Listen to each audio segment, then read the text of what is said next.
Então a busca e apreensão, né, ela é uma dobrada de aposta do Alexandre de Moraes agora nos Estados Unidos. Olha que interessante, é uma dobrada de aposta. E eu acho que isso ainda ratifica aquilo que eu falei ontem do IOF.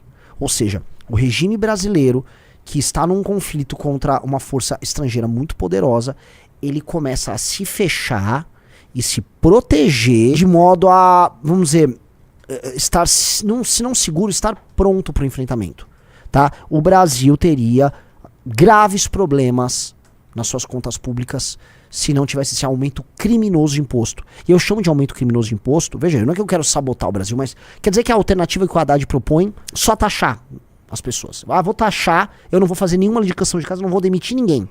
São os vagabundos, tanto que quando eles começaram a falar de corte de gastos, o Lindbergh Faria foi participar de um debate com o Kim, nossa, você tem uma PEC, né, pra tirar gastos do alto funcionalismo e tal. Aí ele foi lá e copiou a PEC do Kim e piorou, ele fez uma versão piorada da PEC do Kim. Ou seja, o PT não faz porra de lição de casa nenhuma, ele só quer taxar. Então, o que o Alexandre de Moraes fez ontem foi assim, ô governo merda, que não se resolve com o legislativo, o que você precisa? Ah, você precisa taxar? Eu vou garantir que você taxe, porque nós estamos juntos aí. Eles estão fechados na mesma estratégia. Assim, eu não duvide que há um grupo de WhatsApp em que eles estão lá comentando as coisas e vendo como fazer. Então, eu vou falar depois do projeto do Kim, tá? Mas tenham isso, assim, em perspectiva, tá? O Alexandre de Moraes vai nessa linha e ele vai obrigar o quê? O Trump a fazer algo. O Trump, né, pegou, eu até gravei um vídeo falando sobre isso, nos grupos nossos, vi, mexe, especialmente a galera que gosta de acompanhar política americana, o Orlando usa, o Antum usa o termo, o Pedro Deirô vive usando, o Impera, que é o termo taco. Vocês já devem ter visto taco, né? Toda vez que o Trump dá uma regada, a galera escreve taco. Taco é um acrônimo para Trump always chickens out. Trump always chickens out. Tá? O que é Trump always chickens out? Trump sempre dá uma frangada, né? Ele se engalinha. E o que é dar uma galinha? É Trump sempre amarela. Trump sempre arrega.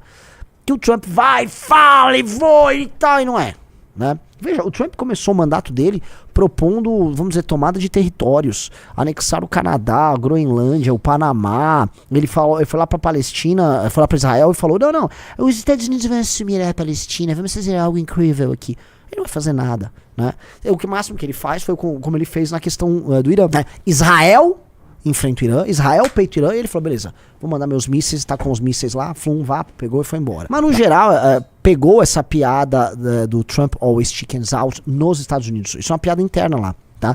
E minha pergunta é, se ele tá gritando aqui, tá, e não entrega? Essa é a dúvida que a galera tem que ter. Porque se o Trump não entregar nada, o que a gente vai ter, o regime, eu chamo aqui o regime, ele vai ter dado vários passos à frente no seu processo de institucionalização. Ou seja, realmente o que a gente chama de democracia brasileira, que já era torta, ela já é torta de nascença porque ela é baseada em compra de voto, ela é baseada em partidos cartoriais que controlam o processo democrático como um todo. A gente já está falando agora de ativismo judicial e estamos falando de fim do legislativo como um poder de fato. Assim, essa democracia cada vez mais relativa está cada vez mais óbvia que ela é um arranjo controlado por um grupo oligárquico que comete crimes para se manter no poder, que é um grupo que inclui, já citei, da Rede Globo ao Alexandre de Moraes, dos principais partidos do pós-democratização, agentes do mercado financeiro, BTG Pactual, os grandes bancões, tá? São grupos de oligarcas regionais, dos calheiros aos barbalhos, tá? Esse arranjo aí, esse arranjo criminoso que nos governa, esse arranjo ele quer mandar na gente independente de quem seja o governante. E agora cada vez mais eles querem escolher quem é o governante e o governante vai governar para eles. Por isso que eu falo que vamos votar no Tarcísio, você não sabe o que você tá fazendo. O Tarcísio era um candidato desse arranjo. E eu tô achando, inclusive, tá, que o que aconteceu recentemente, mas jogou muita água no chope dessa construção. Porque o Tarcísio tinha proximidade com o Alexandre de Moraes, essa proximidade foi meio que azedada. O Alexandre de Moraes está tendo que lular e ele nessa briga, ele vai lular como se não houvesse amanhã. Portanto, aquele processo que você tinha entre o Alexandre de Moraes, Gilmar Mendes, Lula, que era afastamento, aí vunta e afasta, eles nunca tiveram tão juntos, porque eles precisam estar juntos para sobreviver. Tá? E aí eu digo, se vocês assistem minha live, vocês gostam de se informar por ela, cara, assistam também as lives do Reinaldo Azevedo. Por quê? Porque o discurso oficial desse bloco é o discurso do Reinaldo Azevedo, entendeu? O Reinaldo Azevedo é a voz do outro lado. Então, o arranjo, o desenho que eles estão tentando construir é o desenho que você vai entender pela fala do Reinaldo Azevedo. Assistimos isso, né? E temos que entender onde pra gente, como brasileirinho, vamos dizer, isso nos afeta, né? A gente tá vendo um efeito comercial, mas preparem-se, o efeito comercial dessa guerra, ele é pequeno perto da crise econômica que tá vindo. Tá? O Brasil está destruído do ponto de vista orçamentário, e a economia vai mal, e as coisas vão engripando. São escolhas políticas erradas que nós fizemos ao longo das últimas décadas, né? Culpa nossa, como Brasil, mas nós estamos fundando um partido porque nós queremos dar um jeito nessa bagaça. Se tem algo de bom, é que assim, tá claro pra todo mundo que não dá pra ficar uma coisa que é típica do brasileiro. O brasileiro é um dos povos mais procrastinadores do mundo, o brasileiro não sabe falar não, o brasileiro ele tem, vamos dizer, alergia a resolver um problema. Então o brasileiro vê um problema, ele vê como empurrar o problema, ele não vê como solucionar o problema, é uma alergia, a gente tem alergia à solução, tá? Alergia a ser enfático nessa solução, então, não vai dar. A gente já, assim, o Pacto de 88 tá chegando no limite dele. E aí, como isso vai se resolver? Por muitas coisas. Vai ter uma crise, e essa crise pode fazer, por exemplo, com que esse grupo político oligárquico, que já vem se transformando, se não numa ditadura, vamos dizer, num regime oligárquico sufragista, que é o que tá virando, né? Uma oligarquia manda e você fica votando pra validar as coisas, tá? Que é o que tá pintando. Isso pode, vamos dizer, ficar ainda mais sólido uma nova pactuação pra evitar que os extremistas tomem o Brasil. Pode, porque se eles não fizerem isso, a coisa... Ou você vai enfrentar o problema e imaginar um arranjo novo, tá?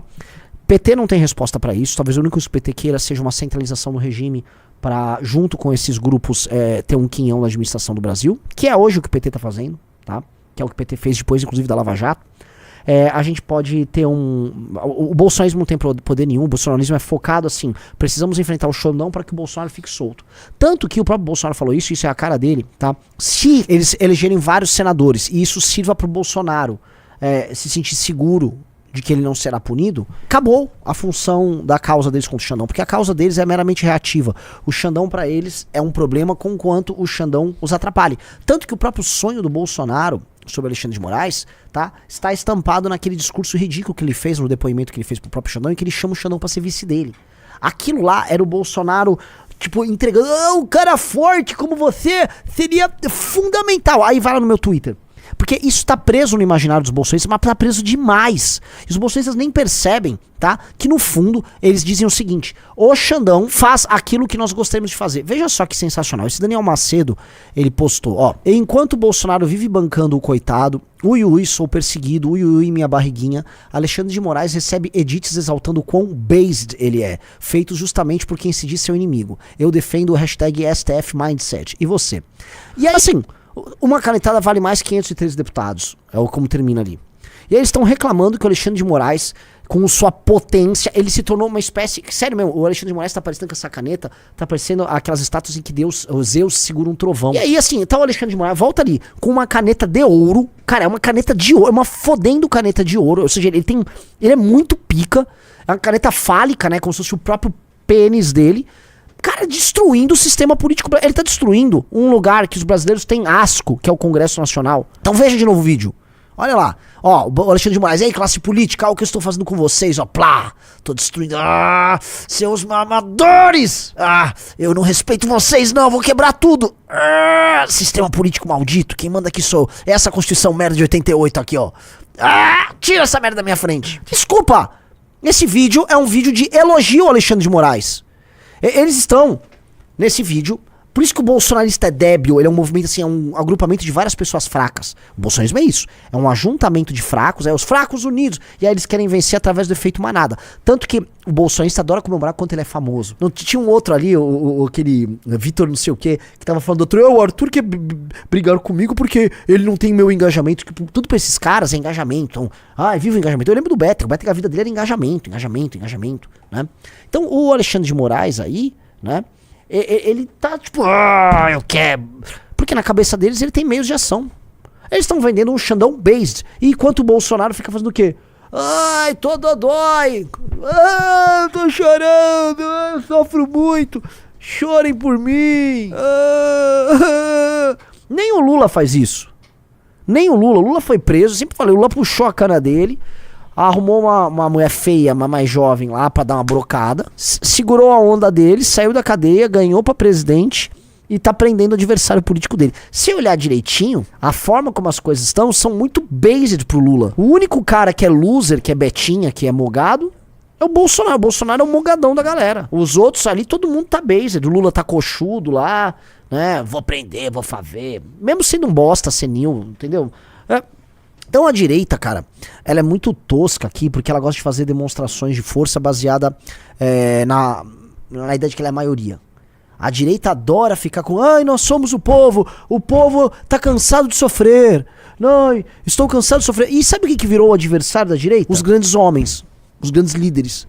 O Xandão, ele é como se fosse uma força da natureza, um Zeus, destruindo o poder estabelecido. Então, o Xandão é o indivíduo poderoso e a direita é a massa amorfa fraca. Ou seja, a direita é, dentro do próprio imaginário, o coitadista de esquerda. A direita é massa.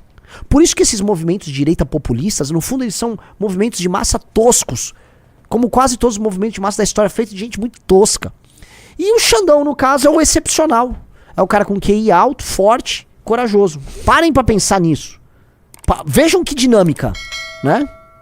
E veja que os próprios inimigos, os inimigos do Alexandre de Moraes, lá o Otávio Paulo Figueiredo falando, não, o Xandão sempre dobra aposta. Sim, sempre dobra aposta.